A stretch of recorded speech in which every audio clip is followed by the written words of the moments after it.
Ward क्रमांक 8 जूना रिसाला, जहां मतदाताओं की कुल संख्या की बात की जाए तो यहां कुल मतदाताओं की संख्या 23,500 है। वहीं महिला मतदाताओं की संख्या 11,500 है तो पुरुष मतदाताओं की संख्या 12,000 है। क्योंकि ये मुस्लिम बाहुल्य क्षेत्र है तो यहाँ पर मुस्लिम मतदाताओं की संख्या 12,000 है, वहीं हिंदू मतदाताओं की संख्या 11,500 है। अगर यहाँ बात वोटिंग समीकरण की जाए तो पिछले चुनाव में अनवर दस्तक यहाँ 2100 वोट से जीते थे।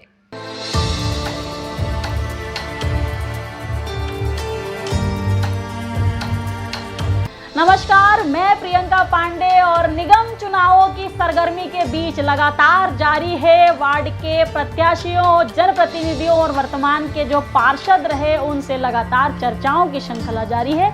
इसी क्रम में हमारे बीच जुड़ चुके हैं वार्ड क्रमांक 8 यानी कि जूना रिसाला के पूर्व में पार्षद रहे, जी हाँ, अनवर दस्तक। हम आपका बहुत बहुत अभिनंदन करते हैं पार्षद जी। 5 साल का जो कार्यकाल रहा, कैसा कार्यकाल रहा, क्या संतुष्ट रहे अनवर दस्तक? क्या अनवर दस्तक के कार्यकाल से जनता रही संतुष्ट?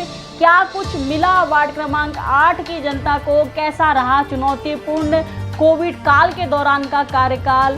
क्या कहते हैं अनवर दस्तक? तमाम सवाल हमारे होंगे और जवाबदेही के लिए हमारे बीच में मौजूद है वार्ड क्रमांक 8 से पार्षद रहे अनवर दस्तक। अनवर दस्तक जी, पहले तो ये कहना चाहेंगे कि 2100 मतों से तकरीबन आप चुनाव जीते थे अपना। तकरीबन बताया जाता है कि 23,000 मतदाता आपके वार्ड में हैं। निरंजन सिंह चौहान आपके सामने चुनाव लड़े भारतीय जनता पार्टी से, चुनाव आपने 2100 मतों से जीता। कितना चुनौतीपूर्ण था उस समय का चुनाव, क्योंकि माना जाता था कि मुस्लिम क्षेत्र है और तकरीबन 12,000 मतदाता जो हैं वो अल्पसंख्यक समुदाय से आते हैं, तो ये तो माना जाता था कि जो आपकी लीड होगी, जो वो 12,000 तो मान के ही चलिए कि आपको मिल ही रहे हैं। बावजूद उसके 2100 मतों का ही आंकड़ा रहा, कोई बहुत बड़ी ऐसी जीत नहीं बोली जा सकती। मतलब एक अच्छा संघर्षपूर्ण चुनाव था, कैसे देखते हैं? दरअसल क्या है कि वार्ड क्रमांक 8 जो है उसको, जूना रिसाला जो वार्ड है उसको आप 100% माइनॉरिटी वार्ड नहीं बोल सकते हैं उसको। उसमें जो है हर वर्ग का मतदाता रहता है और सब बराबरी का रेशो का, जिसको जो है हमने जब चुनाव लड़ा 2015 में निरंजन गुड्डू सामने चुनाव लड़े इसमें, तो उसमें ऐसा लग रहा था कि जब पूरे मध्य प्रदेश की बीजेपी जो है वो वार्ड क्रमांक 8 में संघ पूरा लगा हुआ, हाँ, वार्ड क्रमांक 8 में घूम रही थी। हमारे पूर्व उस टाइम के महापौर जो थे मोगे जी, वो वार्ड क्रमांक 8 के प्रभारी बने हुए थे, प्लस 12 पूर्व पार्षद बीजेपी के वो उस वार्ड के अंदर थे। प्लस ऐसा लगता था कि मतलब चुनाव जो है पूरे बीजेपी सिर्फ वार्ड क्रमांक 8 में लड़ रही है। मतलब पूरा दमखम लगाया हुआ था भारतीय जनता पार्टी में। अनवर दस्तक जी, मतलब बावजूद इसके जनता ने भरोसा आप पर ही जताया, 2100 मतों से चुनाव आप जीते, तो क्या उस जनता ने जिस पर आप पर इतना भरोसा जताया, क्या उसको आप संतुष्ट रख पाए 5 साल? मेरी पूरी कोशिश 12 महीने 24 घंटे यही रहती है कि मेरे वार्ड की जनता मुझसे, मेरे काम से, मेरी पार्टी से संतुष्ट रहना चाहिए। इसके लिए हमने हमारा खुद का निगम तो ठीक है, हमने हमारा खुद का निजी स्टाफ बनाया। वार्ड क्रमांक 8 जो पहले 16 था, जिसमें मैं पहली मरतबा 2009 में पार्षद बना, तो वार्ड में इससे पहले कांग्रेसी वार्ड था, लेकिन इसमें इससे पहले कभी पार्षद का ऑफिस नहीं था। मैंने ऑफिस चालू करवाया, कम्युनिटी हॉल की व्यवस्था नहीं थी, कम्युनिटी हॉल की व्यवस्था सही करवाई, क्योंकि पहले एक स्कूल था जो कि बंद हो गया था, उसी को जो है पूर्व जो भी थे, उनका नाम में वो नहीं है कि पूर्व जो भी थे वो उसी स्कूल को जो है बंद करके कम्युनिटी हॉल के रूप में चला रहे थे। हमने कम्युनिटी हॉल लाए, हम जो है वहाँ पे मेडिकल की व्यवस्थाओं पे ध्यान दिया हमने, और ऐसी मूलभूत, क्योंकि पार्षद जो होता है वो मूलभूत सुविधा, जैसे आपका ड्रेनेज हो गया, गटर हो गया, नालियाँ, लाइट हुई, इस पे ध्यान ज़्यादा हमारा ध्यान रहा।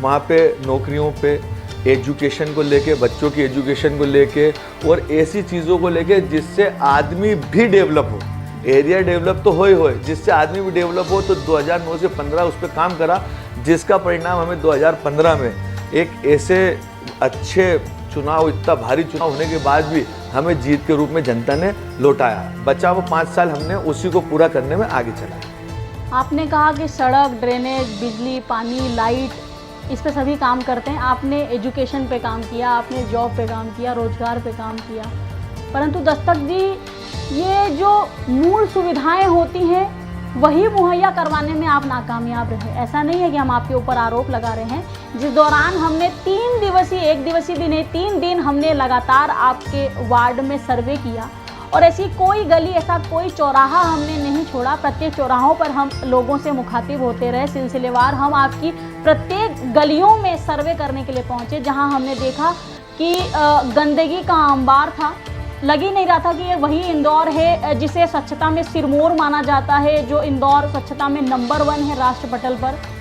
नर्मदा की लाइन है तो पानी नहीं है, नर्मदा की लाइन है तो गंदा पानी आ रहा है या नर्मदा का कनेक्शन ही नहीं है। लोग आज भी बोरिंग और टैंकर पे निर्भर हैं।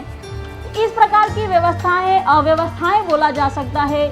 लोगों में आपकी सक्रियता को लेकर भी खासा सवाल उठते रहे, कैसे भी? दरअसल आपने अभी बताया कि आप 3 महीने पहले पहुंचे थे जी। नगर निगम का पार्षद का कार्यकाल खत्म हुए 2 साल हुए। 2 साल से यहाँ पे रिसीवर है और जो आपने व्यवस्थाएं देखी तो इसकी जिम्मेदार, इसका जो जिम्मेदार वो उसका जिम्मेदार है भारतीय जनता पार्टी और परिषद के निगम पे रिसीवर का होना, क्योंकि जब तक जनप्रतिनिधि थे तब तक पार्षद जी, हम ये कह रहे हैं कि जब आपका कार्यकाल था तभी ना 3 महीने पहले तो कार्यकाल हो नहीं सकता। 3 महीने आपने सुना, मैंने ये बोला कि जब हम सर्वे कर रहे थे पिछले अप्रैल के महीने में, जिस दौरान फिर कोविड आ गया, तो उस दौरान हमें भी अपना सर्वे जो था वो रोकना पड़ा किन्हीं कारणों से। कोविड के लगातार पेशेंट बढ़ रहे थे। कोविड से भी 1 महीने पहले 19 तारीख को, फरवरी को 19 तारीख को कार्यकाल खत्म हो गया। तो 3 दिन हमने सर्वे किया था और हमने सबसे पहला प्रश्न यही किया था, आप इसको अदर वे मत लीजिएगा और पर्सनल मत लीजिएगा, व्यक्तिगत मत लीजिएगा। हमने सभी वार्डों का सर्वे क्यों किया था और हमारा पैमाना भी पहले से ही फिक्स था कि किस हिसाब से जनता से बात करनी है। तो हमारा पहला सवाल था कि क्या अनवर दस्तक पार्षद के तौर में आपके वार्ड में सक्रिय रहे, तो जनता का जवाब यह था कि आपसे ज़्यादा आपके जो अर्रे छर्रे बोला जाता है ना शुद्ध हिंदी में, आपके पट्टे जो थे वो सक्रिय रहते थे, आप गायब ही रहते थे। आपको लोग फ़ोन लगाया करते थे तो आपकी जगह पर आपका कोई असिस्टेंट कॉल रिसीव करता था, वो काम होता नहीं था, मतलब आपके माध्यम से सटीक जवाब नहीं मिलता था जनता को। तो वो जनता जिसने विपरीत दौर में आपको चुनाव जिताया, आप स्वयं ही कह रहे हैं कि पूरी संघ आपको हराने के लिए लग गई थी, दर्जन भर नेता भारतीय जनता पार्टी के महज अनवर दस्तक को हराने के लिए लग गए थे। ऐसे अनवर दस्तक पे जब जनता ने भरोसा जताया तो चुनाव जीतने के बाद आप हवा ही क्यों हो गए?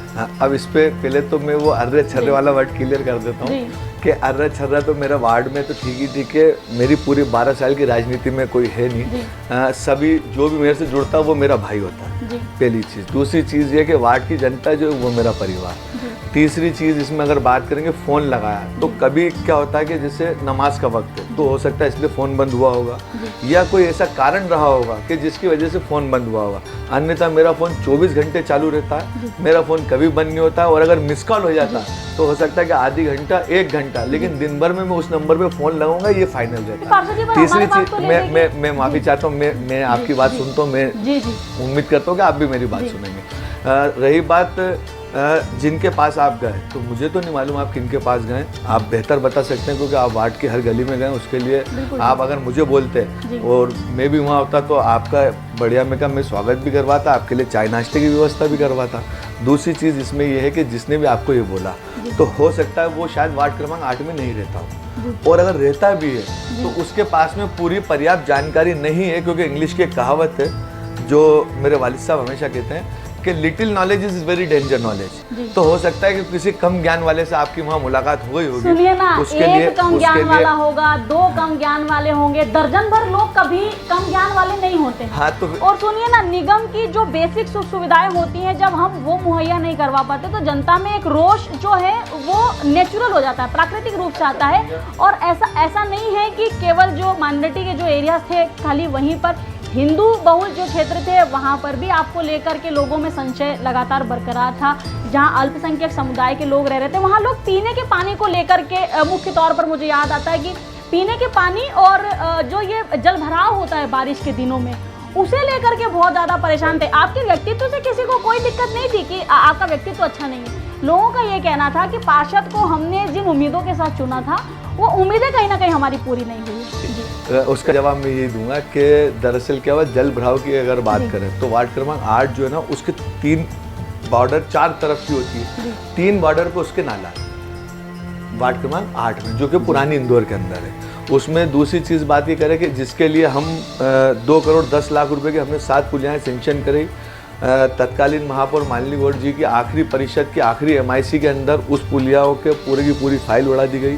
उसके अलावा 4 साल तक हम उनको बोलते रहे कि साहब हमारे वहाँ पे जल भराव हो जाता है, जैसे सिकंदराबाद में आपने देखा बिल्कुल ठीक बात है। ऐसा लगता है बाढ़ आ गई है वहाँ पर, एक आध बार की बारिश में ही स्थिति खराब हो जाती है। बड़ी थी जिसकी व्यवस्थाएं हैं रात को 4 बजे से लेके दूसरे दिन 6 बजे तक जी मैं खुद वहाँ मौजूद था। एक घर की व्यवस्था मैंने करवाई, जिसकी वजह से, और ये ऐसा फर्स्ट टाइम नहीं हुआ, इससे पहले जब पानी गिरेगा तो सिकंदराबाद का एरिया पानी भर ही जाता है। उसके बाद 2015 में जब सिकंदराबाद का वोटिंग हुआ, उसका मैं कोई फसल काट के काटने की बात नहीं करता हूँ, मैं व्यवहार की बात करता हूँ। उसी सिकंदराबाद से अगर 100 वोट डले हैं तो 99 वोट कांग्रेस को, रंगवा दस्तक को मिले। वो तो मिलते ही है ना। मान लीजिए क्षेत्रीय कुछ ऐसा, यही कारण है कि तकरीबन 8-9 हज़ार वोटों से संजय शुक्ला भी जीते। पंकज संघवी जो खुद के क्षेत्र से जितने वोट नहीं मिले उससे ज़्यादा वोटों से आपने वहाँ से चुनाव जीते भी। कि ये आपकी सक्रियता हम मान सकते हैं। हम बेसिक कामों की बात आपसे कर रहे थे कि जिन कामों को लेकर के जनता ने आपको चुना था।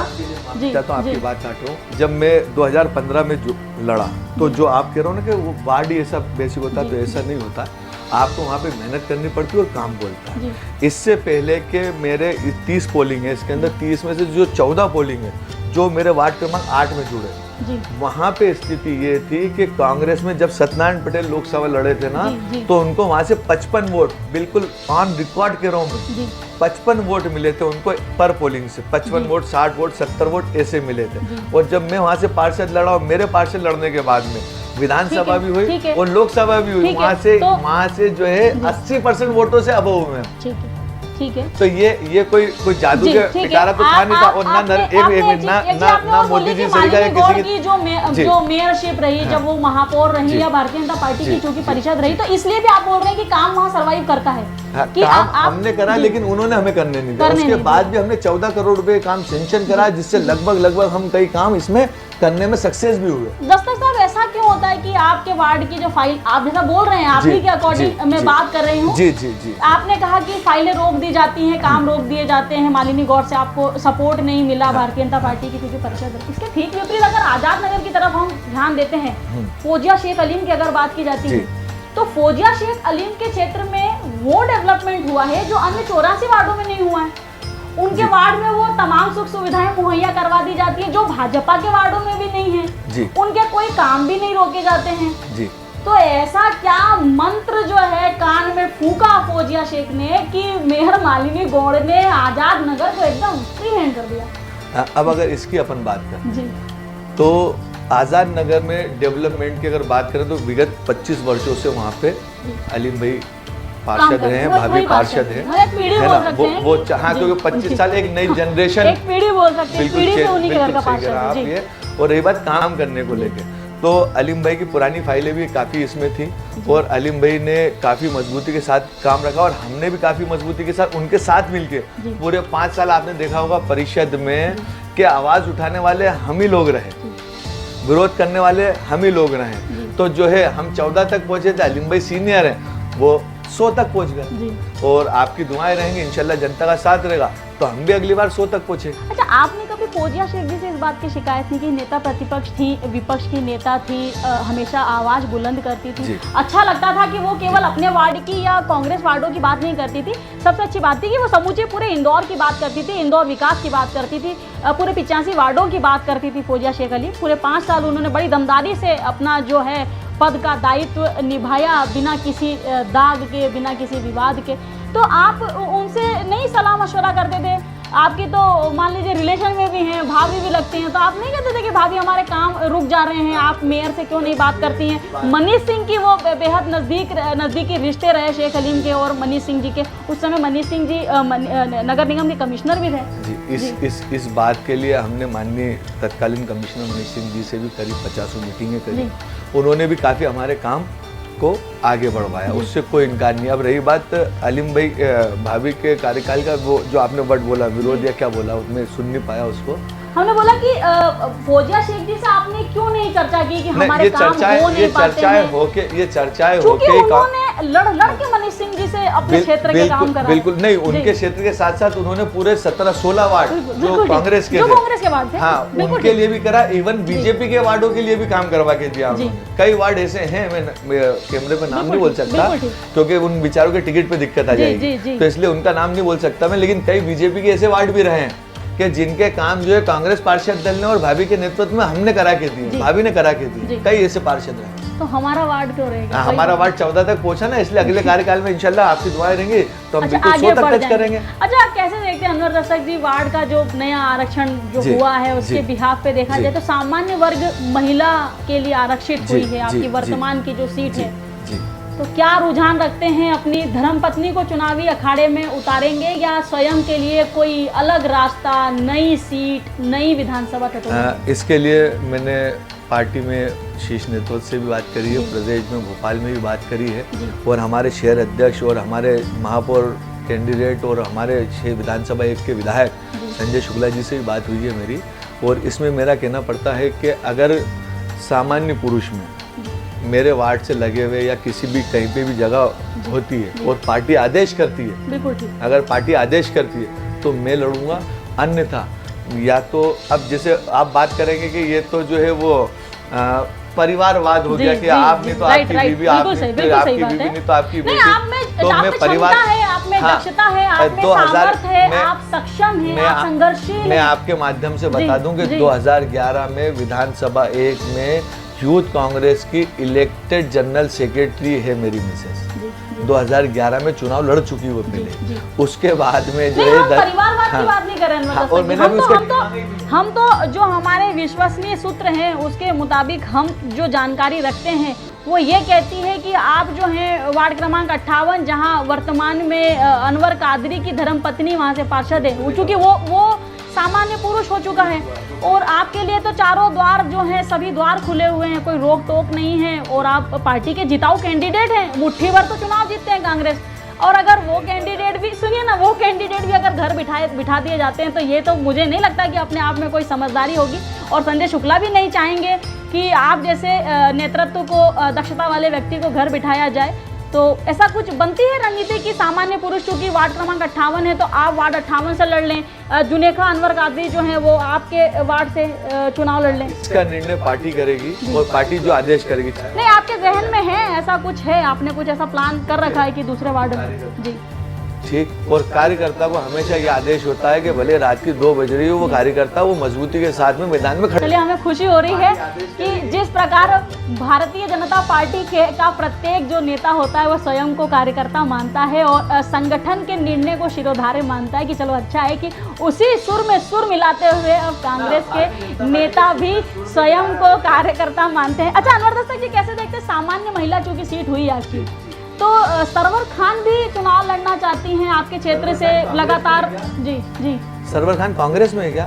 नहीं, वो अभी वर्तमान में तो कांग्रेस पार्टी की सदस्य हैं। ये तो मेरे नॉलेज में नहीं है, क्योंकि सरवर खान 2009 में कांग्रेस छोड़ चुकी हैं। वो मेरे अगेंस्ट ही चुनाव लड़ी थी, ओबीसी पुरुष वार्ड हुआ था, माननीय पचौरी जी प्रदेश अध्यक्ष थे, उन्होंने मुझे टिकट दिया था, वो मेरे अगेंस्ट लड़ी थी, 100 वोट से रह गई थी, नहीं तो उनकी जमानत जब्त हो ही गई थी। फिर उसके बाद में उन्होंने एक संगठन बनाया था, कांग्रेस हड़ाव समिति बनी थी, जो 2015 के चुनाव में आपको देखने को मिली कि वो चंदन नगर भी गई, और उसके बाद में जो है अपने अंसाब भाई के वार्ड से मुन्ना अंसारी के मंचों पे से उन्होंने कांग्रेस के प्रति जो फूल बरसाएं, उसकी रिकॉर्डिंगें भी हैं, सारी चीज़ें हैं। और आपने कहा है तो मैंने इसका जवाब दिया, नहीं तो मैं उनके लिए जवाब देना भी ज़रूरी नहीं समझता हूँ, और ना मैं इस लायक समझता हूँ उनको कि वो मतलब आपको ऐसा लगता है कि कांग्रेस उन्हें अवसर नहीं देगी? हाँ, कांग्रेस अवसर क्यों देगी, क्यों अवसर देगी? और जिनको जाना था वो सिंधिया जी के साथ जा चुके हैं साहब, कब तक मना? अच्छा, अगर निर्दलीय चुनाव लड़ते हैं तो क्या सरवर खान के चुनाव लड़ने से वर्तमान में परिदृश्यों में कोई तब्दीली, कोई बदलाव, कोई फेरबदल ऐसे आपको लगता है कि सरवर खान किसी प्रकार से चुनाव को डाइवर्ट कर सकती है? हाँ, बिल्कुल डाइवर्ट कर सकती है। कांग्रेस की लीड जो है 1,500 और ऊपर आई। अच्छा, मतलब सरवर खान के चुनाव लड़ने से कांग्रेस को फायदा होगा, ऐसा कांग्रेस की लीड 1,500 और ऊपर आएगी। अभी हम कहते हैं कि हम जीतेंगे कम से कम 3,000 से, और अगर सरवर खान जिनका नाम आप बता रहे हो, वैसे मैं तो गिनता नहीं हूँ लेकिन आप बता रहे हो, तो हमारी लीड होगी 4.5 से 5,000। अच्छा, भारतीय जनता पार्टी से कोई ऐसा चेहरा, क्योंकि वहाँ चुनाव लड़ना मतलब अपनी राजनीतिक हत्या मानता है कोई भी व्यक्ति, चाहे क्योंकि भले आपकी सीट अभी वर्तमान में सामान्य महिला हो, जी। लेकिन मेरे संज्ञान में तो अब तक कोई ऐसा सशक्त नाम जो है भारतीय जनता पार्टी की ओर से समझ में हमें नहीं आया जो वार्ड क्रमांक 8 में भारतीय जनता पार्टी का कमल खिलाने में मुखर हो पाए। तो आपको लगता है कोई ऐसा चेहरा हो सकता है जो संघ संगठन दमदारी से उतारे वार्ड क्रमांक 8 में, जो चुनौती हो? मैं चुनौती बीजेपी को तो चुनौती मेरे वार्ड में मैं मानता जी। नहीं, क्योंकि मुझे मेरे वार्ड की जनता पे पूरा भरोसा है। जो लोकसभा में आपने देखा होगा कि चारों तरफ भाजपा की लहर थी, जी। उसके बाद में मेरे वार्ड से 5500 की लीड है। जी, विधानसभा में भी हम 7200 की लीड लाने में कामयाब हुए। वैसे ही बीजेपी का वार्ड क्रमांक 8 में तो कोई अस्तित्व बचा नहीं। ठीक है। अच्छा, संजय शुक्ला के लिए कैसे देखते हैं? एज अ मेयर अब चुनाव लड़ रहे हैं, पहले विधायक भी हैं आप ही की विधानसभा से, जी जी लगातार सक्रियता भी बनाए हुए हैं, कोविड के 2 काल भी बेहद सक्रिय रहे, चाहे भले भाजपा उन्हें एक नौटंकी विधायक कहती हो, बावजूद हम जहां से देख पाते हैं वहां से हम ये देख रहे हैं कि संजय शुक्ला इंदौर शहर में कांग्रेस का वो सशक्त चेहरा है जो कोविड के दोनों ही सालों में अपनी सक्रिय भूमिका में मैदान पर बना रहा, जनता के साथ door to door communication Sanjay Shukla का बना रहा। क्या लगता है मेयर के तौर पर जो लीड कांग्रेस पार्टी की जो लीड विधानसभा चुनाव में थी, तकरीबन 8000 मतों से मेरे ख्याल से चुनाव जीते थे संजय शुक्ला। क्या लगता है जब मेयर का चुनाव होगा, चाहे प्रत्याशी चूंकि अभी घोषित किया नहीं है भाजपा ने, तो क्या लगता है कि संजय शुक्ला की लीड विधानसभा 1 से कितनी हो सकती है आपके हिसाब से? सेम वही स्थिति जो मैंने अभी आपको बताई ना, कि वार्ड क्रमांक 8 में बीजेपी हशिए पे ना, वैसे जो है संजय शुक्ला जी का नाम घोषित होने के बाद में महापौर कैंडिडेट बीजेपी के लिए वहाँ पे भी वही स्थिति है। जी। तो जो वार्ड क्रमांक 8 में कांग्रेस की जीत का वो रहेगा ना, वैसे कैसे इंदौर में महापौर संजय शुक्ला जी होंगे और उनके नेतृत्व में परिषद बनेगी। अच्छा, क्या लगता है पिछली बार 16 जीत करके आए थे कांग्रेस? हाँ, 15 जीते थे, 2 निर्दलीय थे, फिर वो कांग्रेस मान लीजिए, कांग्रेस में आ गए, 16-17 मान लीजिए अपन, 17 कांग्रेसी थे। जी। क्या लगता है इस बार ये आंकड़ा कहाँ तक पहुँचेगा? क्या ज्यादा से ज्यादा संख्या में परिषद में पहुँचेंगे कांग्रेसी? ज़्यादा से ज़्यादा संख्या तो ठीक है आप जो बोल रहे हैं, लेकिन परिषद भी हम बनाएंगे और महापौर भी जिताएंगे। मतलब आपको लगता है कि चाहे चेहरा कोई भी हो, 1000 संजय शुक्ला चुनाव जीत रहे हैं? संजय शुक्ला जी महापौर बनेंगे और परिषद बनेगी।